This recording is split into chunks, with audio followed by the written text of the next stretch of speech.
तो जैसा कि हम लोगों ने मार्शल मास्टर के लास्ट एपिसोड में देखा था, चैंगसाओ और यांगलिंग के बीच में फाइट हो रही थी, जहां पर इन दोनों के बीच में कुछ देर बहुत ही तगड़ी फाइट चलती है। लेकिन कुछ देर के बाद यांगलिंग हारते हुए दिखाई देता है। इस चीज को देखकर ब्रदर सुई चैंगसाओ के ऊपर हमला करने के लिए जाने लगता है, लेकिन तभी चैंगसाओ की गर्लफ्रेंड आकर इसे रोक लेती है। इन दोनों के बीच में भी यहाँ पर एक बहुत ही ज्यादा खतरनाक फाइट शुरू हो जाती है।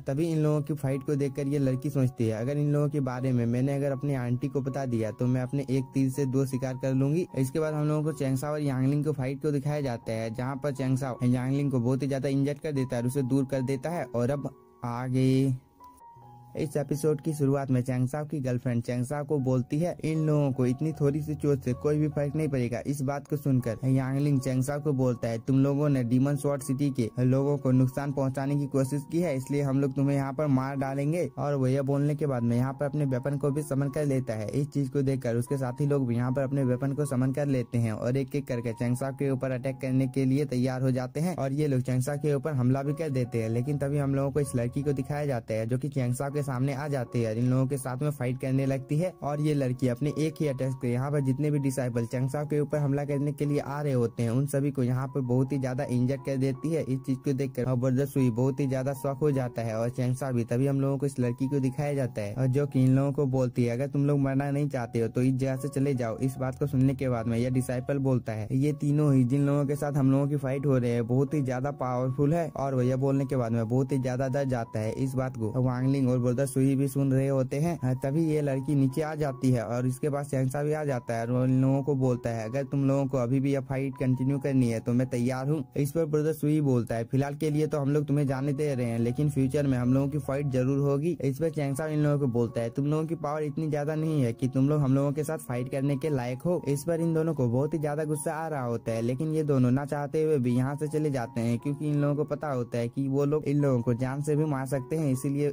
समझदारी इसी में है कि फिलहाल के लिए हम लोग यहाँ से चले जाते हैं। इसके बाद हम लोगों को कुछ देर बाद का समय दिखाया जाता है, जहाँ पर यांगलिंग ब्रदर सुई को बोल रहा होता है, हम लोगों को इस चीज के बारे में भूल जाना चाहिए। इस पर ब्रदर सुई बोलता है, मैं इस चीज को कभी भी नहीं भूलूंगा, चाहे कुछ भी हो जाए। इस पर यांगलिंग बोलता है, लेकिन मैं इस बार यहाँ पर डीमन स्वॉर्ड सेक्ट के इनहेरिटेंस को हासिल करने के लिए आया था, ताकि मेरी फैमिली में मुझे सबसे बड़े बेटे का पद मिल सके। इसलिए मैं इन मामूली लोगों के लिए अपने इतने ज्यादा रेयर चीज को जाने नहीं दूंगा। और अगर हम लोग इन लोगों के साथ और भी ज्यादा फाइट करते तो इन चीज में हम लोगों का ही नुकसान था, क्योंकि वो लोग बहुत ही ज्यादा पावरफुल थे और हम लोग कभी भी उसे हरा नहीं पाते। इसलिए अगर हम लोगों को चैंगसाओ की टीम के साथ फाइट को जीतना है तो हम लोगों को हान फेई की टीम की मदद लेनी होगी। क्या हान फेई के साथ में इस लड़के की कोई दुश्मनी नहीं है? इस पर ब्रदर सुई बोलता है, हम लोग सही मौके के आने का इंतजार करेंगे और हम लोगों को जैसे ही मौका मिलेगा हम लोग चैंगसाओ को जान से मार डालेंगे। इस बात को सुनने के बाद यांगलिंग भी बहुत ही ज्यादा खुश हो जाता है और वो बोलता है, मैं तुम्हारी इस बात से बिल्कुल एग्री करता हूँ। और ये दोनों यह बोलने के बाद में यहाँ पर हंसने लगते हैं। इसके बाद सिन शिफ्टर हम लोगों को चैंगसाओ को दिखाया जाता है, जो कि इस लड़की को थैंक यू बोल रहा होता है, क्योंकि उसने उसकी मदद की थी। इस पर मिस जी बोलती है, मैंने ये सब कुछ तुम्हारे लिए नहीं किया है, बल्कि तुम्हारी गर्लफ्रेंड के लिए किया है। और वो ये बोलकर उसकी गर्लफ्रेंड के पास चली जाती है और उसे बोलती है, मेरा जन्म एक नॉर्मल से टेरिटरी में हुआ था, जहाँ पर संसाधनों की बहुत ही ज्यादा कमी थी, फिर भी मैं तुम्हें अपने साथ ले जाना चाहती हूँ और तुम लोगों के रहने का भी व्यवस्था कर दूंगी। इस पर चैंगसाओ की गर्लफ्रेंड बोलती है, तुमने ये सब सोचा, यही हम लोगों के लिए बहुत है और हम लोगों की मदद करने के लिए तुम्हारा थैंक यू, क्योंकि मैं अभी किसी पावरफुल क्लैन के बारे में शामिल होने के बारे में नहीं सोच रही हूँ। इस पर मिस जी बोलती है, तो लॉ डिपार्टमेंट हॉल के बारे में तुम्हारा क्या कहना है? इस बात को सुनने के बाद चैंगसाओ की गर्लफ्रेंड बहुत ही ज्यादा शॉक हो जाती है और वो बोलती है, क्या तुम लॉ डिपार्टमेंट हॉल से बिलोंग करती हो? इस पर मिस जी बोलती है, मैं लॉ डिपार्टमेंट हॉल की डिसाइपल नहीं हूँ, फिर भी मेरी पहुंच इतनी ज्यादा है कि मैं तुम्हारी सिफारिश वहाँ पर कर सकती हूँ। इस पर चैंगसाओ की गर्लफ्रेंड बोलती है, इन सब चीजों में मुझे कोई भी दिलचस्पी नहीं है और तुमने ये सब कुछ सोचा, इस चीज के लिए तुम्हारा थैंक यू। और वो ये बोलकर चैंगसाओ के पास चली जाती है और ये दोनों धीरे धीरे आगे की ओर बढ़ने लगते हैं। इस चीज को देखकर मिस जी भी इन लोगों के पीछे पीछे जाने लगती है। तभी हम लोगों को यांगलिंग और ब्रदर सुई को दिखाया जाता है, जो कि इन्हीं लोगों के सामने आ जाते हैं। तभी हम लोगों को कुछ और नए डिसाइपलों को भी दिखाया जाता है, जो कि जहाँ पर आ जाते हैं। इन लोगों को देखने के बाद में मिस जी सोचती है, यहाँ पर आने का तो सही रास्ता एक ही था, लेकिन ये लोग भी जहाँ पर कैसे आ गए? मिस जी अपने मन में ये सब सोच ही रही होती है। तभी हम लोगों को इस डिसाइपल को दिखाया जाता है, जो कि चैंगसाओ की तरह अपनी उंगली को करते हुए बोलता है, इसने गोल्डन स्वॉर्ड की पावर को एक्टिवेट कर दिया था। इस बात को सुनने के बाद यहाँ पर जितने भी लोग होते हैं वो सभी लोग बहुत ही ज्यादा शॉक हो जाते हैं। लेकिन तभी यह डिसाइपल बोलता है उसकी साथ वाली लड़की ने अभी 100